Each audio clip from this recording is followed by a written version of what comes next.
Good evening यहाँ सबैजनालाई म फेरि पनि यो मेरो च्यानलको एउटा नयाँ भिडियोमा यहाँलाई म मनदेखि नै म वेलकम गर्न चाहन्छु र जसरी मैले विगतको भिडियोहरुमा भन्दै आइरहेको थिएँ सो मार्केटले त्यसरी नै आज पनि रियाक्ट गरेको छ। सो हजुरले मेरो यो पास्टको भिडियोहरु हेर्न सक्नुहुन्छ हैन, 5 डेज अगाडिको इभन यो 1 मन्थ अगाडिको भिडियोहरु पनि तपाईले हेर्न सक्नुहुन्छ, जहाँनेर मैले जुन एनालाइज गरेको थिएँ मार्केटले आज पनि त्यही रियाक्ट गरेको छ। र स्टार्टिङमै म तपाईहरुलाई के भन्न चाहन्छु भने यदि तपाई ट्रेडिङसँग रिलेटेड भिडियोहरु रुचाउनुहुन्छ हैन र एकदमै तपाई इन्ट्रेस्टेड हुनुहुन्छ भने चाहिँ यो च्यानल चाहिँ तपाईको लागि बेस्ट हो जस्तो मलाई लाग्छ।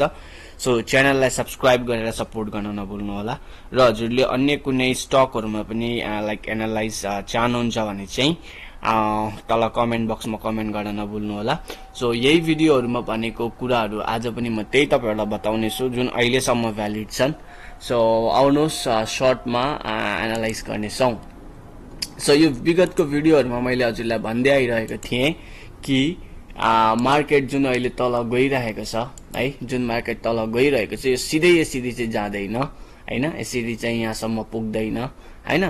तर के गर्छ भन्दाखेरि चाहिँ मार्केटले अलिकति जुन विगतको जुन सपोर्ट लाइन छ त्यहाँनेर रेजिस्टेन्स लिएर त्यो एरियादेखि चाहिँ फेरि तलतिर आउने चान्सेस चाहिँ हाई हुन्छ, न कि सिधै झरेर तल आउँछ भनेर मैले बताएको थिएँ। त्यही हिसाबले यो जुन हाम्रो इम्पोर्टेन्ट जुन यो रेजिस्टेन्स लेभल छ, जुन सपोर्ट लेभल छ, जुन अहिलेको रेजिस्टेन्स भनौं हैन, सो त्यहीदेखि चाहिँ के आएको छ, सेलिङ प्रेसर आएको छ।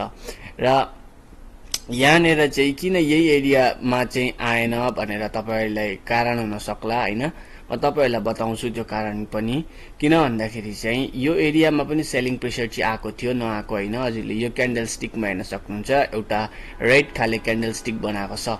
तर किन भन्दाखेरि चाहिँ यो भन्दा पास्टको यो जुन अहिलेको जुन रेजिस्टेन्स जुन बनाएको छ, जहाँदेखि सेलिङ प्रेसर आएको छ नि यो अहिलेको, यो यसको पास्टको हाई हेर्नुहुन्छ भने तपाईले यो एरिया छ के, यो एरियाको आसपास छ हेर्नु त।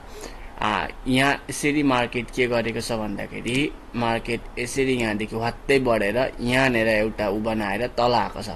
सो यसको लागि चाहिँ यसको इक्वलको आसपासमा जहाँनेर हजुरले यो एरिया हेर्न सक्नुहुन्छ के, यो एरिया यसको टाउकोको अलिकति तल आएको छ। यसको माथि क्लोज दिएको थियो भने चाहिँ मार्केट अझै माथि जाने हुन्थ्यो।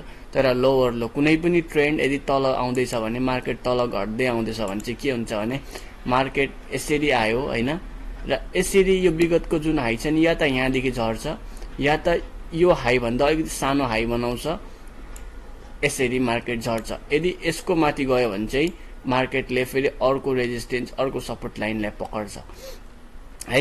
सो त्यो हिसाबले चाहिँ मार्केटले के गर्यो, यो भन्दा तल है, यो भन्दा तल एउटा उ बनाएर झरेको छ। र यो एरिया भनेको चाहिँ एकदमै सेलिङ प्रेसरको एरियाहरु हो। सो यो रह्यो। सो तपाईलाई भिडियो कस्तो लाग्यो हैन, कमेन्ट बक्समा कमेन्ट गर्न नभुल्नु होला। र भोलिको दिनहरु पनि तपाईले गिरावटहरु देख्न सक्नुहुनेछ। सो भिडियो मन पर्छ भने चाहिँ फेरि पनि त्यही भन्छु, च्यानललाई सब्स्क्राइब गरेर हामीलाई सपोर्ट गर्न नभुल्नु होला। र यो कुरामा तपाई अलिकति बुझ्नु भएन भने मलाई भन्नु होला, म यसको बारेमा पनि तपाईलाई एकदम क्लियरली म बुझाउने छु। सो यदि बुझ्नु भयो भने ठिकै छ, यदि बुझ्नु भएन भने चाहिँ कमेन्ट गर्नु होला। म तपाईलाई लाइक 6-7 आवर्स भित्रै तपाईलाई म यो पनि बुझाउने छु, एक्जाम्पल सहित तपाईलाई म बुझाउने छु। सो आज चाहिँ मेरो अफ थियो, सो त्यो हिसाबले आज मैले भिडियो बनायो है। सो हप्तामा मैले चाहिँ लाइक डेली बनाउन टाइम मिल्दैन। सो यस्तै अफरको दिन, अलिकति ड्युटीदेखि चाँडो आएको दिनहरु चाहिँ मैले बनाउने गर्छु। सो आजलाई यति नै, भेट हुनेछौं अर्को भिडियोमा। त्यतिखेरसम्मका लागि बाई, टेक केयर।